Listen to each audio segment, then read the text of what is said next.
हम बकवास पर आपको खुशामदीद। माँ नहीं सास हूँ मैं ड्रामे के राइटर का लगता है दिमाग बहुत साजिशी किस्म का है, क्योंकि शुरू से लेकर अब तक वो ड्रामे के विलन बदलता जा रहा है। सबसे पहले महरीन इस ड्रामे की मेन विलन थी।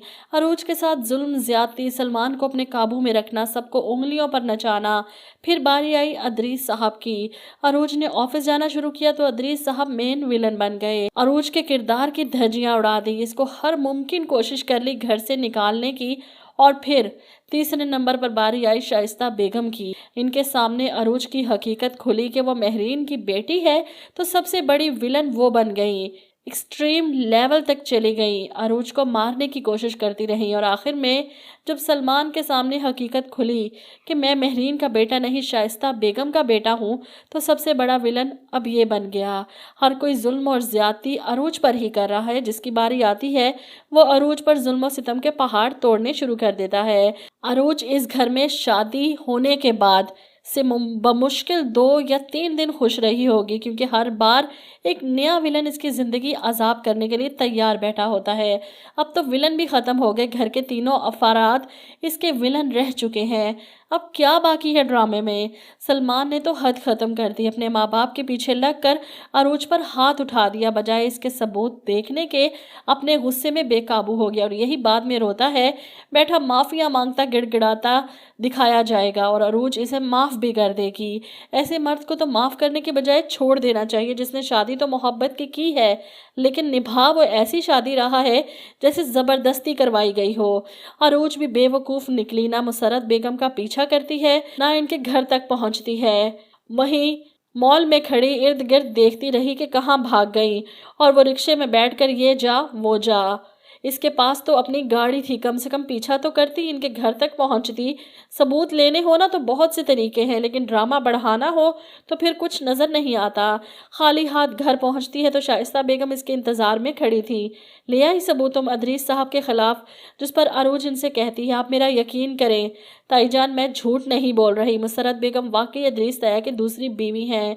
इस पर शाइस्ता इसे खामोश करवा देती हैं, बिल्कुल चुप। अदरीस मेरे अलावा किसी और के बारे में सोच भी नहीं सकते। ये जो कुछ तुमने किया है ना, इसका अंजाम तुम्हें जल्द देखने को मिलेगा। देखना सलमान तुम्हारे साथ क्या करता है। अब अरूज जो नाकाम लौटी है अपनी माँ के पास जाकर कहती है किस तरह से साबित करूं कि वो मुसरत बेगम तायाजान की बीवी हैं।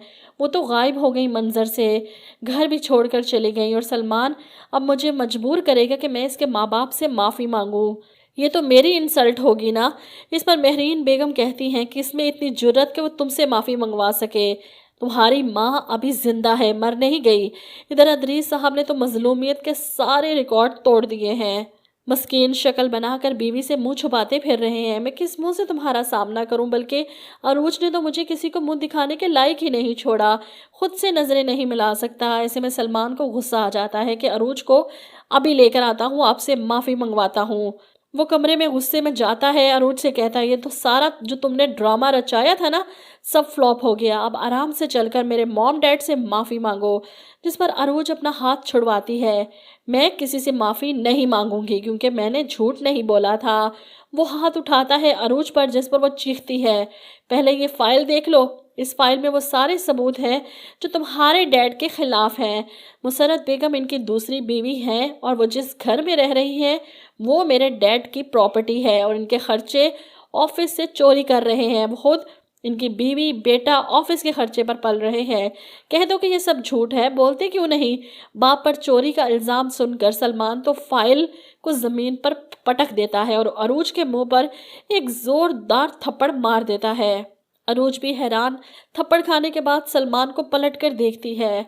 मर्द का जोर तो यहीं पर चलता है, थप्पड़ मारकर औरत की ज़बान खामोश करवाने को अपनी मर्दानगी समझता है। अरूज ने अगर इस शख्स को अब माफ़ कर दिया ना, तो फिर अरूज ही सबसे बड़ी जाहिल होगी। शुरू से लेकर अब तक ये शख्स हर बार अरूज को कसूरवार ठहराता है, इस पर हाथ उठाता है, और जब सब कुछ सामने आ जाता है तो माफ़ी मांगने बैठ जाता है, और वो भी माफ़ कर देती है। पहली गलती पर, पहले थप्पड़ पर अगर चुप ना रहती, इसे माफ़ ना करती, तो तीसरी या चौथी बार थप्पड़ खाने की नौबत ही ना आती। आप लोग क्या कहते हैं इस बारे में?